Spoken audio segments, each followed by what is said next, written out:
दरियाओं का पानी पी जाते और हस्ती बस्तियों को ऐसे वीरान करते जैसे वहां कभी कोई बसता ही ना हो। न कोई तलवार उनको रोक सकती थी, न कोई दरवाजा। इस कौम का खौफ इतना ज्यादा था कि उन्होंने जुल्करनैन के सामने अपनी सारी दौलत रख दी।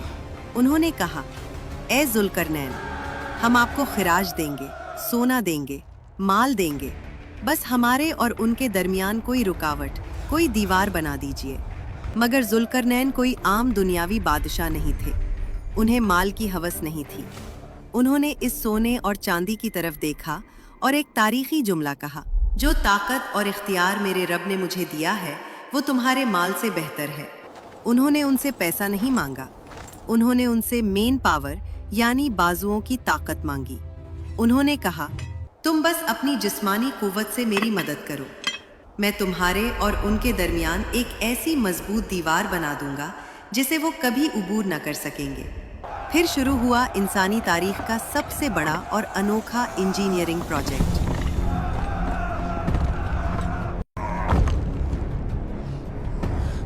एक ऐसी दीवार जो पत्थरों से नहीं बल्कि धात से बननी थी। जुल्करनैन ने हुक्म दिया, लोहे के बड़े बड़े टुकड़े लाओ। लोगों ने कानों से लोहा निकाला, उसे बड़े बड़े ब्लॉक्स की शक्ल दी और लाना शुरू किया। उन लोहे के टुकड़ों को उन दो पहाड़ों के दरमियान चुना गया, एक के ऊपर एक, यहाँ तक कि वो दीवार दोनों पहाड़ों की चोटियों के बराबर ऊंची हो गई। लेकिन ये सिर्फ लोहे का ढेर था। इसमें मजबूती लाने के लिए उसे जोड़ना जरूरी था। जुल्करनैन ने दूसरा हुक्म दिया, आग दहकाओ। पूरी वादी एक भट्टी बन गई। हजारों लोग धोकनियां लेकर खड़े हो गए और उस लोहे की दीवार के गिर्द आग जला दी गई। वो आग फूंकते रहे, यहाँ तक कि वो टन्नों वजनी लोहा आग की तरह सुर्ख हो गया। लोहा और आग एक हो गए। और फिर जुल्करनैन ने वो साइंस इस्तेमाल की जो उस जमाने में किसी के वहमो गुमान में भी न थी। उन्होंने कहा, लाओ मेरे पास पिघला हुआ तांबा। पिघला हुआ तांबा उस सुर्ख गरम लोहे के ऊपर इंडेला गया।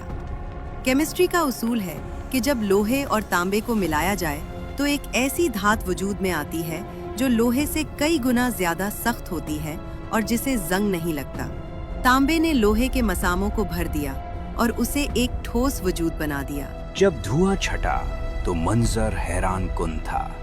दो पहाड़ों के दरमियान अब एक सद्दे आहनी खड़ी थी। ये दीवार इतनी चिकनी और फिसलुआ थी कि याजूज माजूज इस पर चढ़ नहीं सकते थे, और ये इतनी सख्त और मोटी थी कि वो उसे तोड़कर सुराख नहीं कर सकते थे। इस दीवार के उस पार याजूज और माजूज चीखते रहे, दीवार को खिंचते रहे, मगर वो कैद हो चुके थे। वादी के लोगों ने सिख का सांस लिया। उनकी जान, उनका माल, उनकी इज्जत अब महफूज थी। मगर जुल्करनैन, उन्होंने अपनी इस शाहकार कारीगरी पर फख्र नहीं किया। उन्होंने अपना नाम दीवार पर नहीं लिखवाया। उन्होंने आसमान की तरफ देखा और आजिज़ी से कहा, हादा रहमतुम मिर रब्बी। ये जो कुछ भी बना है ये मेरी ताकत नहीं, ये मेरे रब की तरफ से एक रहमत है। लेकिन किस्सा यहाँ खत्म नहीं होता। दीवार बनाते वक्त जुल्करनैन ने एक खौफनाक पेशीन गोई भी कर दी थी जो आज भी हमारे सरों पर तलवार की तरह लटक रही है। उन्होंने फरमाया, ये दीवार तब तक रहेगी जब तक मेरा रब चाहेगा, मगर जब मेरे रब के वादे का वक्त आएगा तो वो उस दीवार को रेजा रेजा करके जमीन के बराबर कर देगा।